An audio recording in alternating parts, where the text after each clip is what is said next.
des images, vous les voyez si vous suivez à la télévision. Si vous êtes avec nous à la radio, vous pourrez retrouver ça en replay, des images de robots humanoïdes. C'était hier soir pour la fête du Nouvel An, donc en Chine. Grand show TV, une émission familiale regardée par des centaines de millions de Chinois, hein, et dans laquelle donc sont montés sur scène des robots humanoïdes. Vous voyez les performances qu'ils font, renversantes, mais au sens propre, c'est complètement dingue. Ils ont fait du kung-fu, ces robots humanoïdes.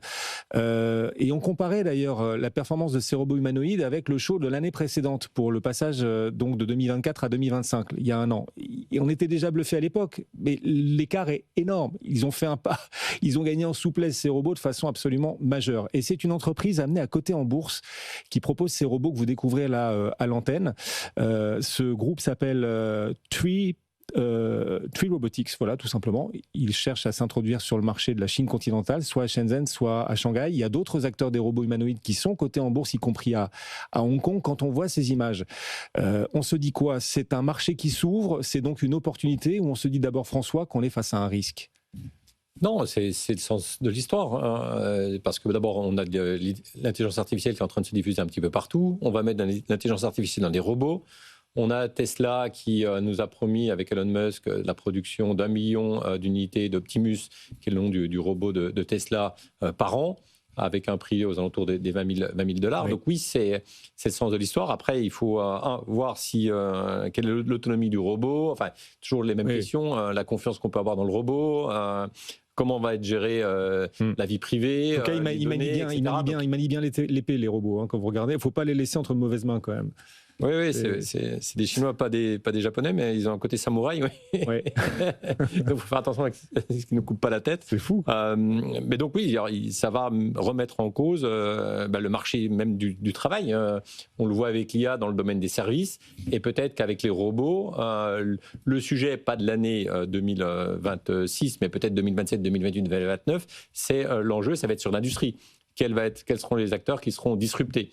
Là, sur les services, on le voit, l'IA attaque les SS2I, les logiciels, enfin bref, on en a déjà parlé. Et là, l'arrivée des robots, ça va être une question pour les années à venir, pour l'industrie, pour l'automobile, pour peut-être l'aéronautique aussi, enfin bref, ça va remettre en cause pas mal de modèles économiques. Là, ces robots humanoïdes qui montent sur scène juste pour un show TV, mais qui font une démonstration de maniement de l'épée, hein, quand même. Le message est double quand même de la part des Chinois. Ils savent que les images seront reprises dans le reste du monde. On se dit quoi? On se dit d'abord que les intermittents du spectacle ont du souci à se faire, parce que là, on a les nouveaux danseurs, c'est des robots, hein, en Chine. Puis peut-être les soldats, parce que le maniement de l'épée a l'air relativement fin et efficace. Quel regard vous portez sur l'avènement des robots humanoïdes en Chine? Ils y sont déjà, Raphaël. Oui, il va falloir leur parler gentiment à ces robots, j'ai l'impression. Donc bon, sur la métaphysique long terme, je n'irai pas jusque-là, mais c'est vrai que pour nos économies, pour les marchés, c'est des facteurs disruptifs majeurs. François en a parlé, effectivement, on a commencé l'IA avec le B2C, aller vers le consommateur à travers les chats type ChatGPT.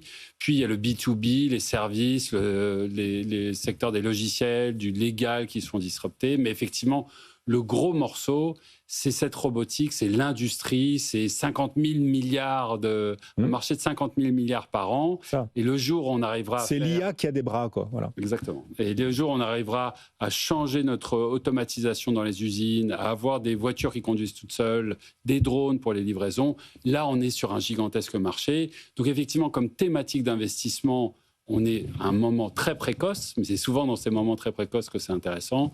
Et clairement, c'est une thématique de long terme sur laquelle on doit investir. Ouais, il y a Maxou qui nous a écrit tout à l'heure sur le Félix BFM Bourse, parce qu'on avait déjà montré les images il y a un peu plus d'une heure, et il nous dit, Maxou, mais vos robots, là, en fait, ils vont surtout permettre aux Chinois de coloniser les premiers, la Lune et Mars, avant d'y poser de vrais humains. Oui, peut-être.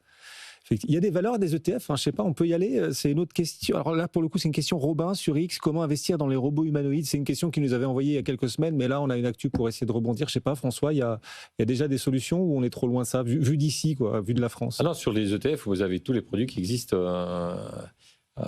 en rayon. Hein. Et donc, par exemple, si vous voulez... Quand on n'a rien, c'est qu'il reste les ETF. Oui, et là encore récemment, là, on a eu 2 ETF qui ont été créés par le Vatican pour des ETF qui investissent sur des valeurs qui respectent la religion catholique. Donc on voit qu'on peut tout faire en matière de finances. Alors, bientôt des robots qui respecteront la religion catholique dans lesquels on pourra investir via des ETF. Incroyable, imaginez le truc. Mais là, en attendant, on a Amundi qui a sorti un Amundi MSCI Robotics où là, vous avez un investissement et ils ont un encours de près d'1 milliard, des frais de gestion relativement modestes parce que quand vous êtes en ETF, c'est aux alentours de 0,4% par an. Et là, vous avez une exposition sur 170 valeurs spécialisées dans le domaine de la robotique. Donc ça, c'est Amundi, c'est français. Autrement, vous avez l'américain BlackRock avec iShares, qui a iShares Automatic Robotics. C'est 3 milliards d'encours, 3 milliards d'encours, pardon, et une exposition sur 160 valeurs, là aussi sur des frais de gestion de 0,4%. Donc la thématique robotique,